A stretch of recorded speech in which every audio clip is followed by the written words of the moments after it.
Ladies and gentlemen, boys and girls, children of all ages, welcome to the channel. It's your boy, World of Wrestling, here today to discuss about WWE King and Queen of the Ring 2024 review.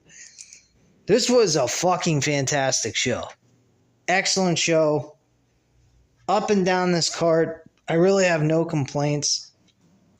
The Queen of the Ring match, I was not too happy with. I didn't particularly care for this match. It wasn't terrible by any means, but it didn't get me excited really at all. It was good wrestling, but it wasn't great. Valkyria is she's good, but there's nothing getting me stoked about her, excited over what she has to offer in the ring. I mean, she's just your normal, typical, everyday wrestler. The character is where I'm having the issue in the connection, I think, with Valkyria, and I think that's where she needs to work on. Her wrestling is not bad in any way, shape, or form. Nia Jax, on the other hand, I don't give two flying fucks about Nia Jax. Seeing Nia Jax getting a shot for the WWE Women's Championship against Bayley is an okay booking of a match. It's kind of reverting back to the 2016, 2017, 2018 days under a better creative direction. So hopefully that's a fairly decently booked show between those two at SummerSlam. So I hope that that's the case and we get something out of those two and a good story. But yeah, I was not too keen on the Queen of the Ring finals match. Honestly, I give that a 2.5 out of 5 stars. Going towards the opener of the show, it was Becky Lynch and Liv Morgan for the WWE Women's World Championship. I will say this, I actually found this match to be a lot of fun to watch, despite the build towards the match between these two women. And I love Dominic Mysterio coming across and looking like a fucking dumbass. Fucking Michael Cole even called him a schmuck. I thought that was freaking hilarious. He accidentally helped Liv Morgan win the match. He was trying to help Becky Lynch, and Becky Lynch unfortunately got screwed thanks to Dominic Mysterio. Now, some people might be saying differently that wasn't an accident. It was made to look like an accident, but it wasn't.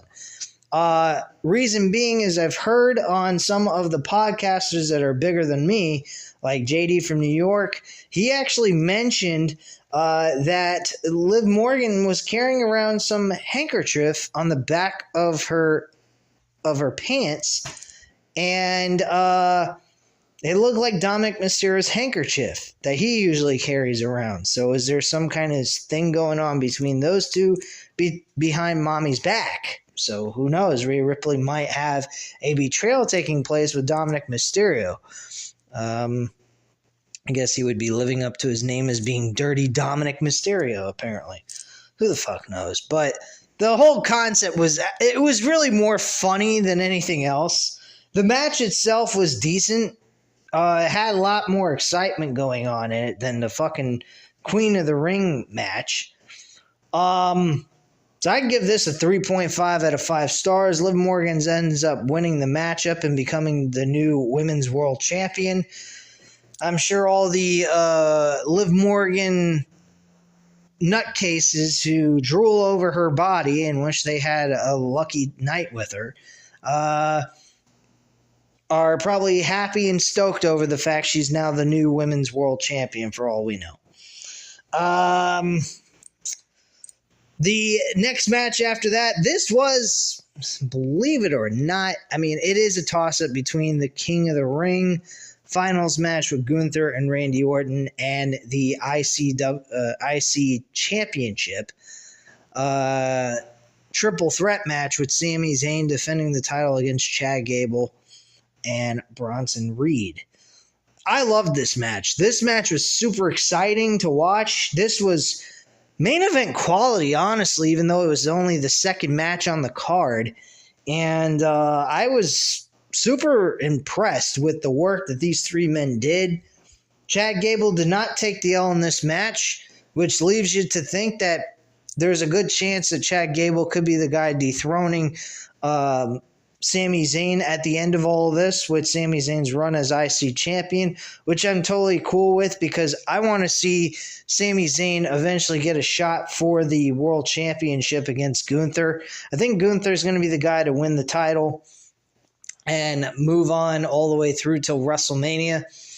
And then I think Sami Zayn is going to get a shot for the world title.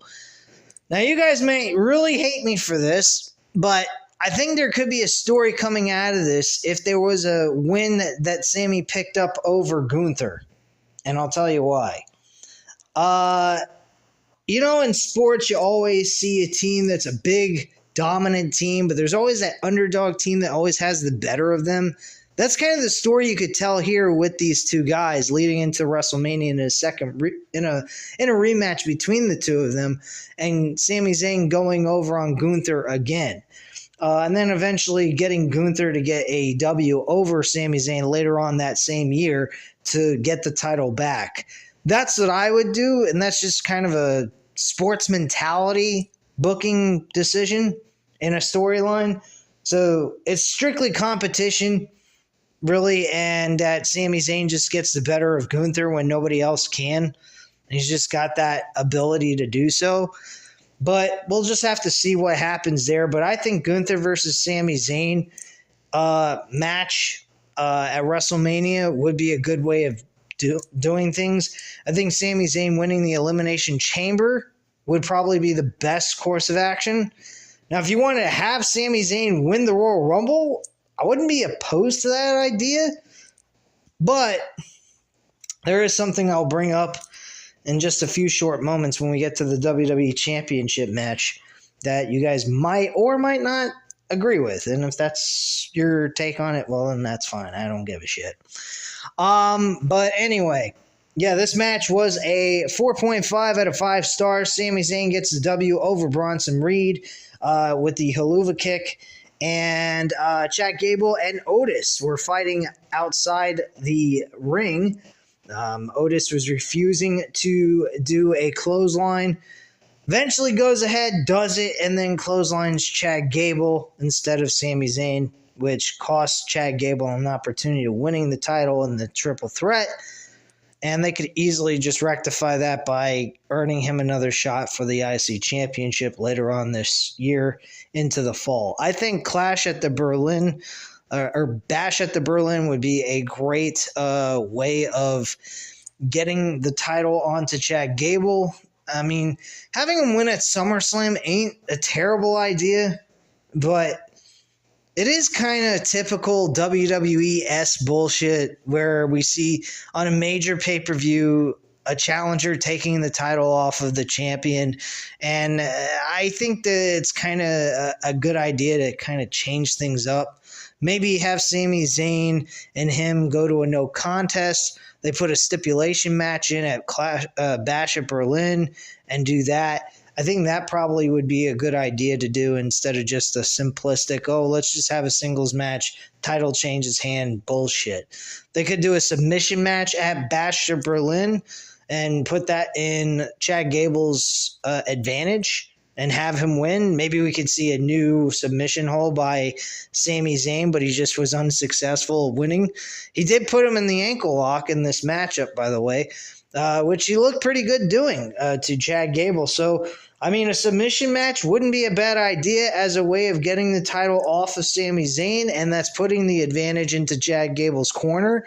And Chad Gable just gets the W at Bash at Berlin in a submission match, while they do have a match at SummerSlam, but it ends up being a no contest. That could be a possibility. That's just my thought and way of doing it. I don't know what you guys would think about that, but I just think that would be kind of a cool idea. A submission match at Bash at Berlin and giving Chad Gable the advantage and the more than likely a W over Sami Zayn. And giving the IC title to Chad Gable at this point, because I think he's earned it. I think he deserves it. So, yeah. Next match after that was the Queen of the Ring. Queen of the Ring, like I said earlier, not that great. 2.5 out of 5 stars. And I think I'm just being generous here. Not all that great of a match in my the way I observed it. I really didn't pay much close attention to it because it wasn't intriguing me all that much. Valkyria is not, like I said before, I think she needs a character that really we can connect with, and this is not it. Just my opinion and viewpoint on it. Following that, we had the King of the Ring tournament finals between Gunther and Randy Orton. This was a 4 out of 5 stars in my opinion. This was a very good matchup, though. It was slow paced. I will give them that. The triple threat had a very fast pace type of feeling. There was also a lot of emotion behind it with Chad Gable and the way he was treating Otis. Still Otis looking like a fucking bitch. He still has yet to turn on Chad Gable, and I don't know why. It makes absolutely no sense to me. But this match it had so many good things and qualities that happened in this match between Gunther and Randy Orton. They told an amazing story here with wrestling sports-like mentality. And there was ring psychology taking place. We were utilizing injuries to Randy Orton between the back and the knees. There was one spot in the match that I absolutely fucking loved. You got Randy Orton grabbing at his back, right? And he's also grabbing at his knee. And Gunther goes ahead. He gets in the ring. And he puts him in a half Boston Crab with his right leg. And you think he could just easily, do the normal, typical maneuver with what the half Boston Crab looks like. Instead, he torqued his knee into Randy Orton's back while also not penetrating, but by bending his knee with the half Boston Crab all together, applying pressure to both parts of his body that were injured. I think that was excellent psychology there. It made logical sense. It was the right move, in my opinion, and it really brought out some old school type of wrestling mentality in this match. Gunther has all of that. Gunther has a lot of old school wrestling qualities from back in the 80s and early 90s. He reminds me of Volkanov, I believe, an Iron Sheik type of mentality that Hulk Hogan beat for the title. He's like the foreigner he doesn't do the foreigner who hates America type of shit like Vince McMahon always did with foreign wrestlers.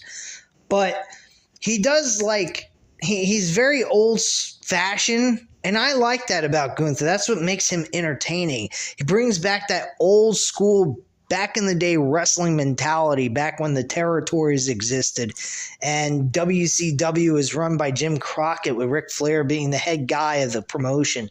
That type of wrestling mentality. Larry Zbyszko, fucking Jerry the King Lawler back when he was actually a main eventer in AWA.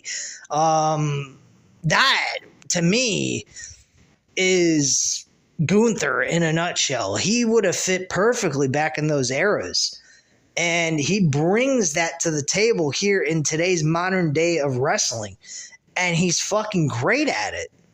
And I just love it. And that's what makes, to me, him a main eventer in my mind. I am fucking pushing him to the world title at SummerSlam. And of course, he won the fucking match. I don't know where everybody was coming up with this Randy Orton bullshit where he's going to win the King. Why would Randy Orton, who's at the tail end of his career, need a King of the Ring win? This was to help Gunther, and Randy Orton did his job beautifully. That's why he's the fucking veteran in the game and a guy who will eventually get his match with Cody Rhodes that everybody's dreaming about. Why everybody is craving for this match? It's the only fucking match that Cody has for a legitimate story for his world championship. That's the only reason why. I told you guys, Cody winning the WWE Championship from Roman Reigns is going to be amazing. But what do we have for Cody after that? This is the same reenactment of Daniel Bryan winning the world titles at WrestleMania 30. Same exact thing. There was no substance after he won the damn titles. Daniel Bryan had no path, no direction, no legitimate storyline builds for his title. His first title defense was against Kane in an Extreme Rules match. Now, Cody, on the other hand, had a match with AJ Styles, who's a far better quality wrestler. But honestly, did AJ Styles really earn to be in the main event of Backlash this year? No. I didn't see anything. He fucking lost to LA Knight at WrestleMania 40 while Cody was winning at WrestleMania 40 for the title. So where did that make any logical sense? The only thing that why I saw it was okay is because AJ's a top quality guy wrestler that can put a good match with Cody and give us a good match to watch. That's all that was. There was nothing to it that really convinced me that AJ deserved a shot. That's why what Nick Aldis said made a lot of logical sense last night on SmackDown. Him saying, well, you know, if it was up to me as a personal thing, yes, I would give you a shot for the title, but what have you done to earn it recently? And that's the truth. What has he done recently? Has he won any matches? Has he been booked to win matches? No. So booking wise, it wouldn't make sense to do a rematch between these two. It makes absolutely no fucking sense, and it made no sense for him to challenge for the title in the first place. Nor does Logan Paul have any business challenging for the damn WWE title. There is no reason why Logan Paul was getting a shot for this belt. No one believed that he was ever going to win. He has no pathway to that fucking belt. It would make no sense for Cody to lose the title. Anyone that faces Cody at this point makes no logical sense. And I'll be quite frank with you guys. This might be an opinion that you guys may dislike. I don't think Cody needs to defend the title every fucking pay-per-view. He's going to run out of opponents, number one. Number two, he's got no quality story to build off of with his championship.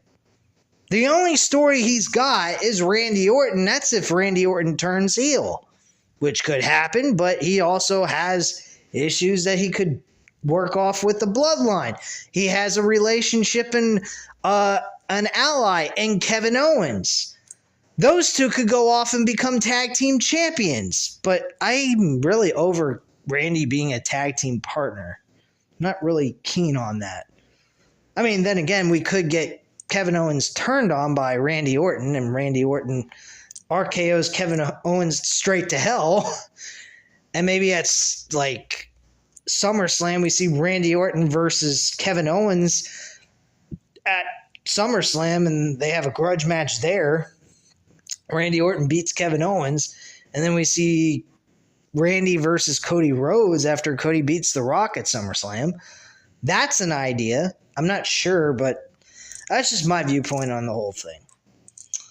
But this match between Cody and Logan Paul was not a bad match. Again, Logan Paul is an outstanding performer, just like AJ Styles. But the problem is, there was nothing there for me to care for Logan Paul to have a match with Cody Rhodes. The match was a 3.5 out of 5 stars. It was a quality matchup. Would I say it was main event? Yeah, maybe. But I would have went with Gunther and Randy Orton to close out King of the Ring, and that's what I would have done. I did not care to see Cody closing out the main event of King and Queen of the Ring pay-per-view. I would have left that to the King of the Ring tournament as the main event. Would have put them on match 3. Would have put the Queen of the Ring match as match 2. the triple threat title match for the IC Championship as the opener, and I would have put the women's world title as the fourth match. And that's how I'd have booked it. So IC Championship is the first match, the opener. The Queen of the Ring as the second match. The World Championship match with Cody and Logan Paul as number 3. I would have put the women's world title as the fourth match, and the fifth match would have been, and the main event would have been Gunther versus Randy Orton in the main event. That's how I would have booked it. But that's just my viewpoint. But anyway, guys, that is all I have to say at this time. I hope you enjoyed the video. If you did, go ahead, hit the like button if you enjoyed the video. Hit the subscribe button if you're not already subscribed to the channel. And leave a comment down below. I'll definitely get back to you on that. Thank you guys very much for watching. And have a great night, guys. Bye.